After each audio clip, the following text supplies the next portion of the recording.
My name is James Scott.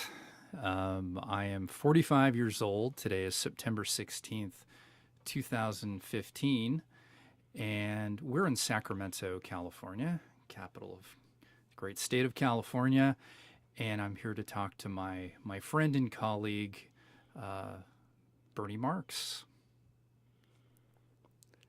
My name is Bernie Marks. Actually, it's Bernard Marks. Everybody calls me Bernie, which is fine. Today is September the 16th, 2015, in Sacramento, California. I'm speaking with my colleague, James Scott. And tomorrow is my birthday, 17th of September, that I was born in 1929. Now, you are not of this land, are you, Bernie? No, I'm not of this land. I was born, as jokingly say, across the pond, the big pond, in Europe, in Lodz, Poland. Okay. So, as a librarian, I'm really lucky. Um, I love my job, but a big part of that is being able to get to work with and get to meet people like you, and kind of a defining aspect of your life and things I've been able to learn about you all took place in Poland. Um, and you also are someone who had to endure the Holocaust, um, and in a lot of ways came to define sort of the middle part of your life, younger part and middle part.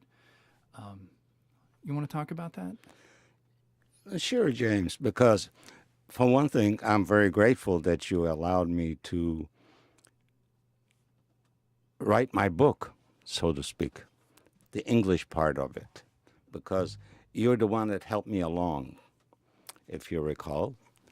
And so let me just go back a little, the beginning of my life, if I may. Let's do it. I recall some things as a youngster which I can never forget. One was when I come out of school, public school, which was unusual for a Jewish boy to go to public school in Really? Poland. Okay. And I would go to this little mom and pop store and wait at around 4:30 in the afternoon when the baker came delivering the Kaiser rolls. And all the ladies would wait because they knew if they ever touched one of them, Berle, as I was known, I would never eat any of those rolls. So they waited until I picked out my Kaiser roll, which is like a with little things on it, sharp. Yeah, right. And then I Right. would reach into the barrel of pickles and take out a pickle. And that was basically my daily delicacy, you might say, as a youngster coming Yeah. out of school. Yeah. A simple A pleasure. simple pleasure of just something nice and at the same time being mindful of cleanliness. Right. Right. So another thing that about your youth that I enjoy very much learning about and talking about is the element of family and closeness, and the bonds that were there with you guys. Your grandfather just sounds like the coolest guy. I had two grandfathers. Yeah. One was my father's father, who was a rabbi, and then my mother's father, who was also a rabbi. Two divergent people. Mm-hmm. Okay. My grandfather, which was Menachem Mendel, he was the modern rabbi, even though he was Orthodox. He believed in humanity. He had a business, textile.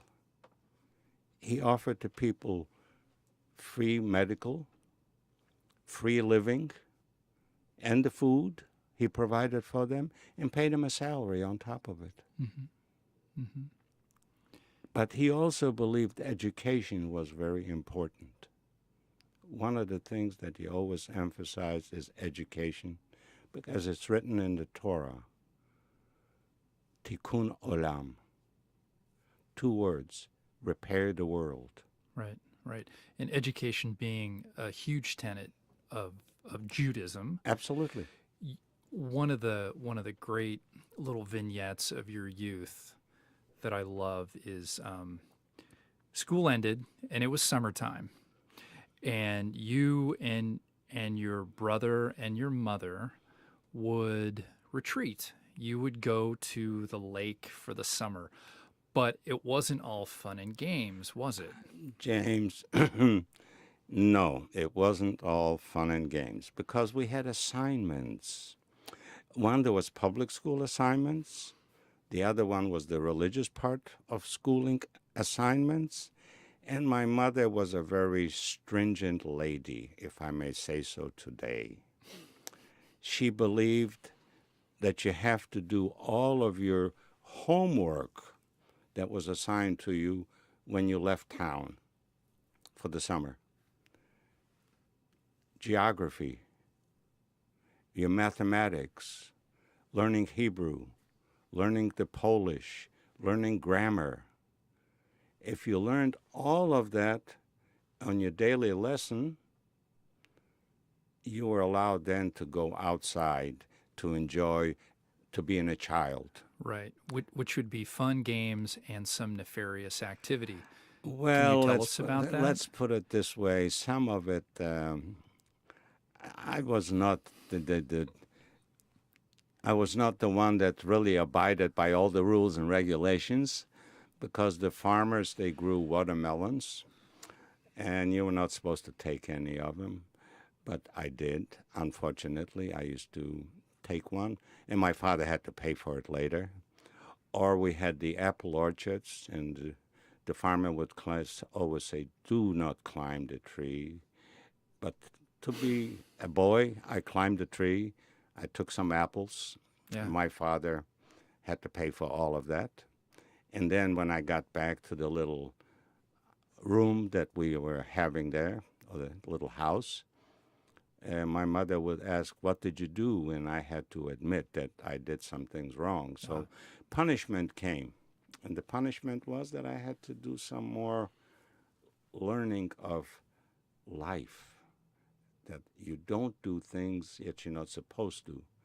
After that, she would allow me and my brother to go to swim in the lake.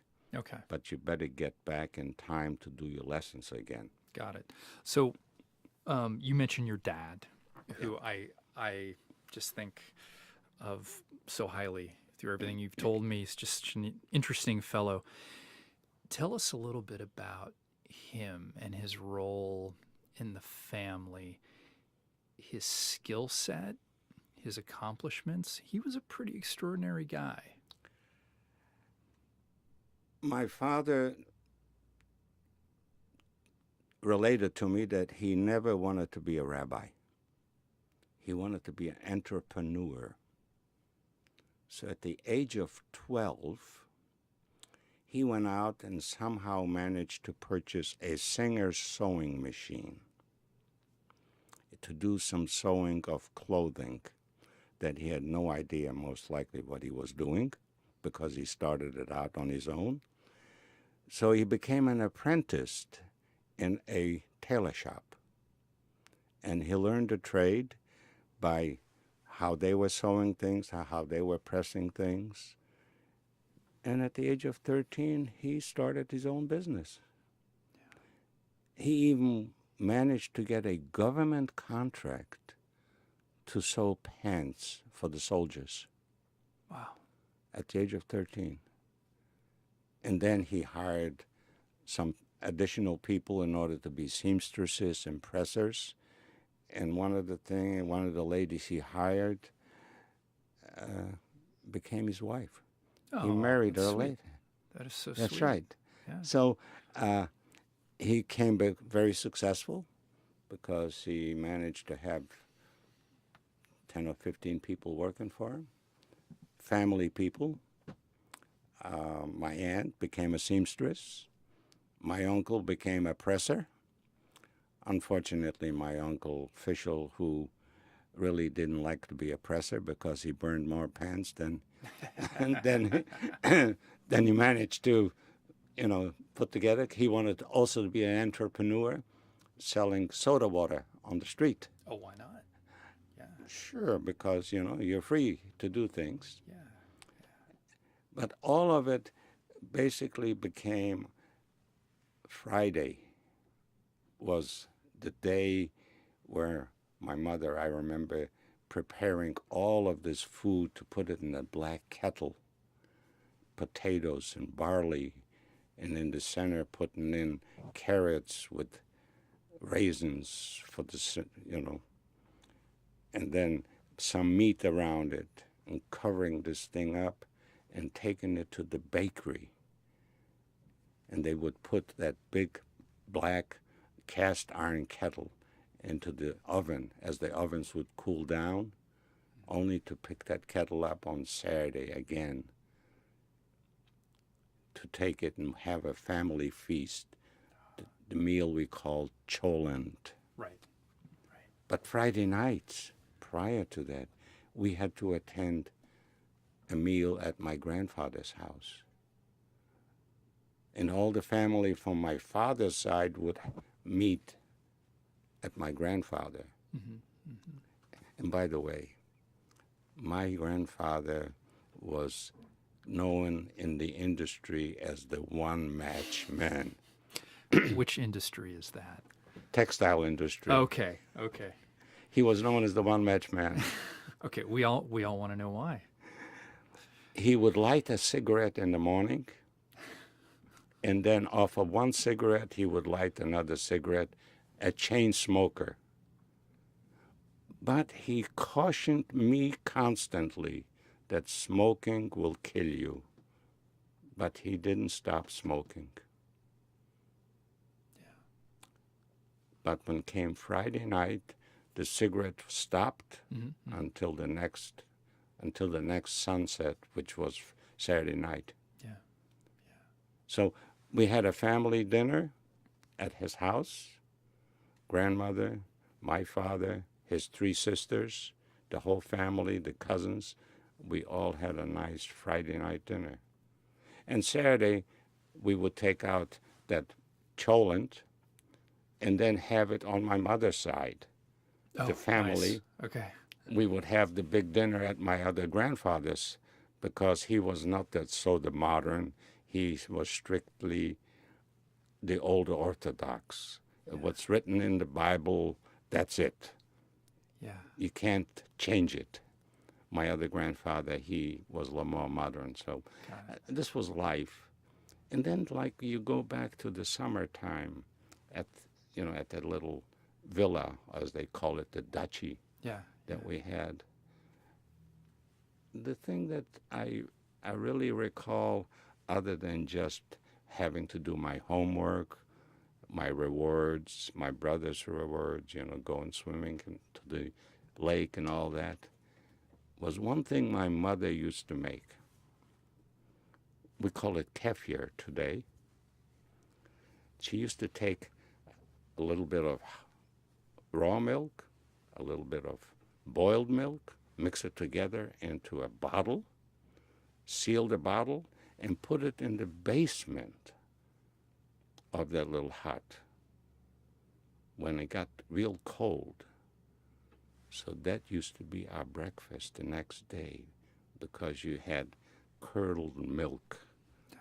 That sounds terrific, Bernie. It sounds, yes. And we didn't have refrigeration, mind you, in those days. Right. So you'd put it in the cellar. In the to keep it cellar cool. to keep it cool. So one other thing I wanted to be able to hear you talk about with regard to those summer times is during the week your dad stayed in Loch. Mm-hmm. But on the weekends he'd come up to you guys. Weekends, he was a cyclist. Yeah. Along that, he was also a member of the Maccabee team, Yeah. which was for the Olympics. So he was an athlete. He was an athlete. He was Okay. on the rings. He would constantly train himself on rings. I remember him picking up 2 heads of sewing machines, pick it up by the neck, so to speak, and lift it up to all kinds of positions, like an eagle, Yeah. over his head. And these heads of these machines weighed probably 50 pounds each. Yeah. He would hold on to it with his bare hands, and he would just go ahead and exercise constantly. Then weekends he would get on his bicycle and travel 25 kilometers from the house in order to be with the family. But he wasn't the only one that joined him on this cycling. My uncle, who was the presser, who also was a cyclist. Didn't he also teach you how to ride a bike, your uncle? Oh, my Uncle Fischel. Yeah, he took me out to the woods one time on his bike, and I wasn't tall enough to put my hand over the bar, my feet over the bar, so I was straddling between, paddling, and he was holding on to me, and he said, "Go." And he pushed me, and I didn't see him, and I didn't know how to stop. So I just kept going between the trees, trying to dock the trees and trying to keep this bike going straight, because that was the first time I was on a man's bike like this. It's huge. It's huge, Yeah. yes. And you're just a little guy. I'm just a little guy. And I managed somehow to find an open space, and I just basically laid down into the dirt with the bike on top of me. Yeah. And then my uncle came along and he said, "You were doing not too bad, but you have to learn how to stop." I don't think I wanted him as my trainer at that time. So I talked to my dad about how to learn how to ride a bike, and he taught me a little more about it. Yeah. Good teacher, too, I Good bet. teacher, yeah. So we've talked about the simplicity, the beauty and simplicity of life at this time, but things change. Things change. Things changed in 1939. I never forget the day, September the 9th. I was out there on the main plaza, which was called Plac Kościuszko,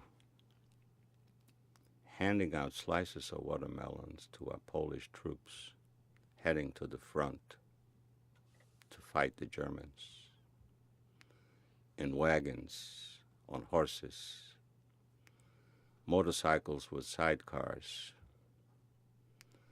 Unfortunately, they never reached out of the city because the Germans met them almost halfway. The Nazis came in, invaded us, and life changed to the most horrible thing you might consider. Why? Here I am, nearly 8 years old. What did we do to deserve this? That was the question. They wanted to knock down the monument, a piece of marble, in order to place a swastika on its pedestal. We were not allowed any longer to be human beings. There was an ordinance put out by the city council to provide 700 Jewish men on a daily basis to do menial work. And then in 1940, barbed wire around. They created, they called it ghetto. Right. And all of us had to move into this slum area of the city of Lodz. No sewage system, no running water. 165,000 people that were left out of the 325,000 Jews who lived in the city, industrial, well known throughout the world, had to move into this slum area. And everybody had to be photographed. Everyone had to have a job. My father became then because he was the entrepreneur and he knew how to design clothing. The Germans immediately said, okay, you are the head of the tailor department. You will design this and you will make the layout so there's not a centimeter or a millimeter of cloth is wasted. And he knew how to lay out patterns in order to save cloth. Right. And as difficult as things were then, they would get worse. They changed because you left the ghetto. And where did you go? After the ghetto, we were then we were told we were being shipped to the mainland of Germany, where we will start living as human beings. Unfortunately, that was not the case. We were shipped off to Auschwitz. And your father, your angel. Yes, I call my father the angel for many, many reasons. Because he had the sense and the foresight to change my birthday, make me 5 years older, registered me with the Gestapo. He kept copies of that in his possession when we left. And he showed that to an officer in Auschwitz at the selection ramp that I was born 1927. So his role in your life as a protector? I call him my angel because not only did he protect me in lodge in the ghetto, because that afforded me the opportunity to get a work permit. And when you had a work permit, you received ration cards. When you had ration cards, you could have a slice of bread and you can get your bowl of soup, which basically amounted to about 600 calories a day. That was the only thing. You never saw any meat or chicken or fish, anything of that nature. Vegetable and a slice of bread. No fat, nothing. Auschwitz, as we arrived there, he saved me again. Because there, he showed the copies to this officer. And this officer sort of said, okay, you can go to the other side with your men instead of going to the women and children side. And that was the most horrible thing I ever saw. August the 14th, 1944, when we arrived. An orchestra was playing classical music as they were marching the women and the children in the opposite direction, learning later that of the smell of burning flesh from the chimneys coming out of the crematorium. So these unthinkable experiences that you're going through, and you're still a little boy. How did you keep your faith? I have to go back to my two grandfathers, the rabbis, who instilled in me that humanity, education, or the other three words that we use in our writings in the Torah, which is tzedek, tzedek, tzedek, justice, justice, justice, and that there is a God. Once in a while I would ask my dad, where is he? Is he on vacation? But I never lost faith in God. So the months would go on, and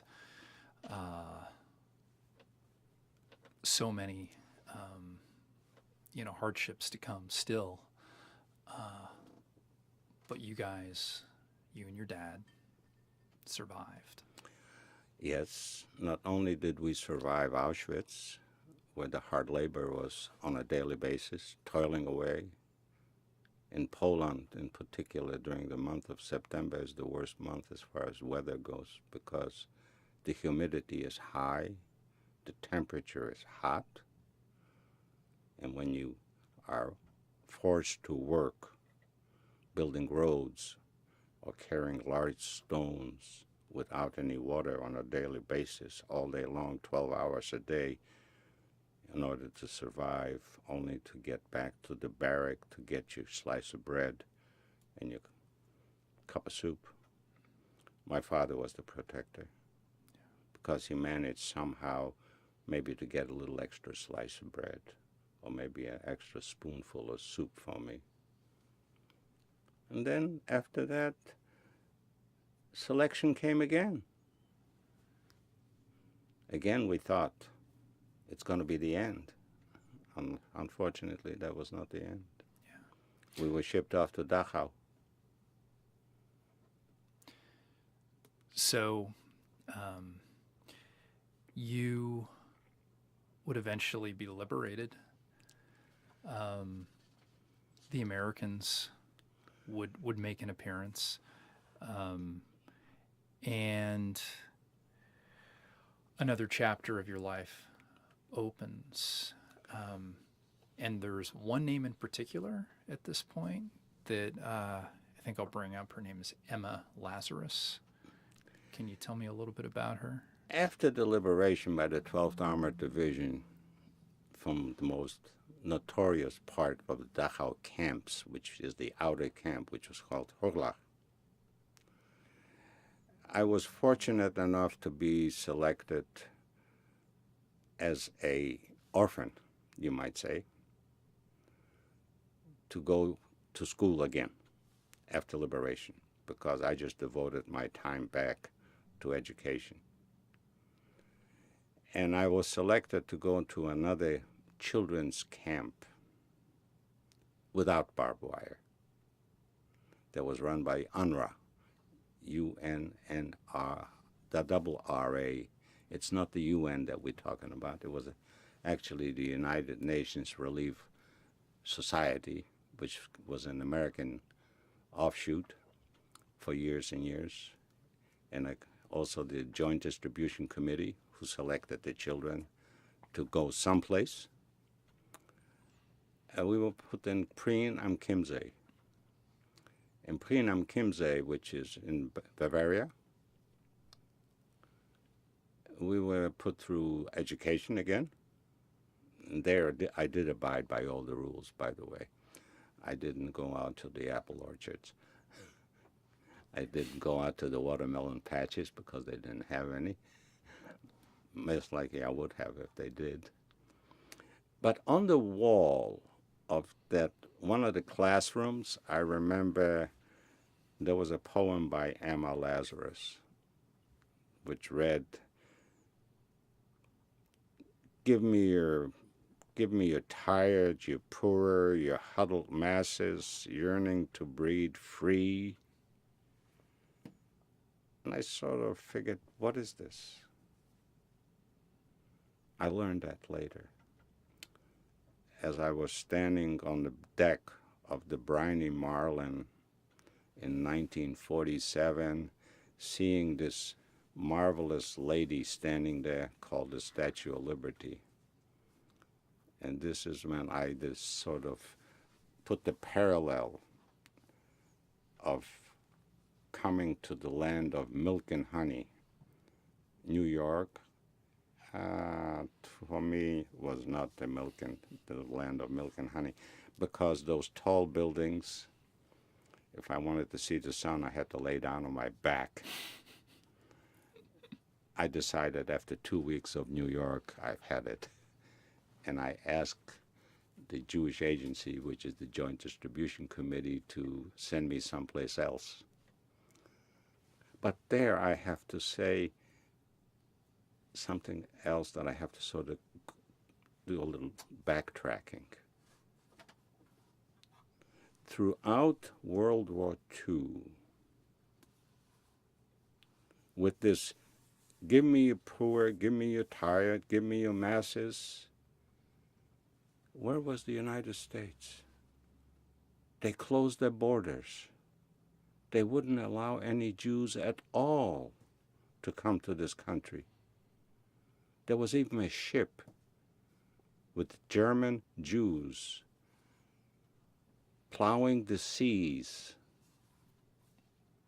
They would not allow them to debark. They sent them off.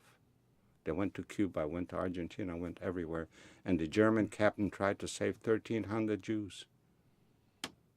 Unfortunately, he had to go back to Germany. Where was it? But here I am, allowing me to come in as a refugee. So the phrase you use, and we follow the allegory, you, like you said, you're not Moses, but you enter the land of milk and honey, which I think has two dimensions to it. There's the land of milk and honey that's the United States, but then there's California, where you are today, where you found your occupation, your calling. You found the love of your life. You raised children. Talk a little bit about that. Again, here I have to sort of relate it to the biblical approach. I came to California in 1954 with the floods. I'm Noah. We had the place was just flooded. Yeah. So I managed to get through there. I managed to get a good job, work for the Aerojet General Corporation, having the opportunity to design machinery, engines to go to the moon as a senior engineer, electronics and mechanical engineering. I managed to raise a family here, 2 daughters in Sacramento, but never forgetting the thing about tzedek, tzedek, tzedek, or never forgetting the 2 words that we use in Judaism, tikkun olam, to repair the world. And one thing that you do is you work really, really hard to educate, especially the younger generations, about intolerance and the consequences, unthinkable consequences of tolerance. How do you do that right now? I have to take you back to 1949 when I became a soldier for the United States Army in Virginia. I think I was the forerunner of integration. I got on a bus not knowing that I'm not supposed to sit in the back. I paid my fare. I went down, sat in the back. The bus driver wouldn't allow me to sit there. I was taken off the bus. I was arrested for sitting in a Negro section. Integration, because I believed in inequality. I believed in justice. Yeah. That didn't happen. Okay?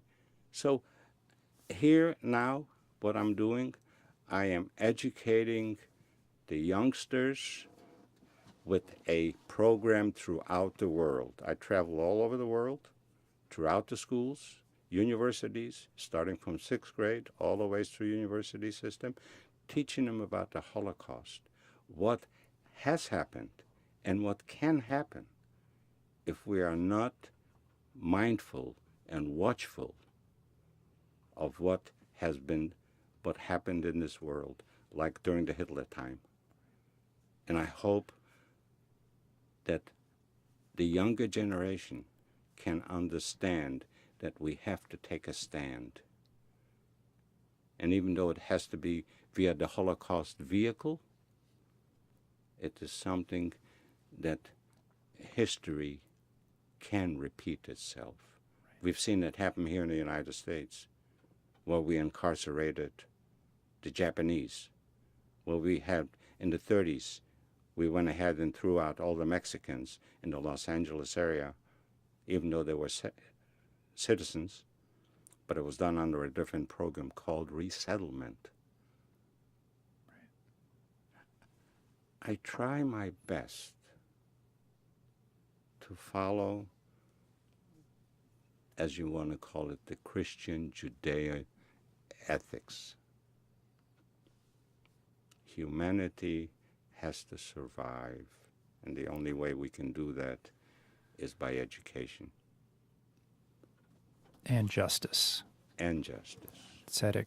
Tzedek, tzedek, justice, justice, justice. So what I would say to you, Bernie, is that you rarely let a minute go by in your life without living it to its fullest. And I've been lucky enough to be able to know you and work with you and be able to call you friend. So thanks a lot for being my friend.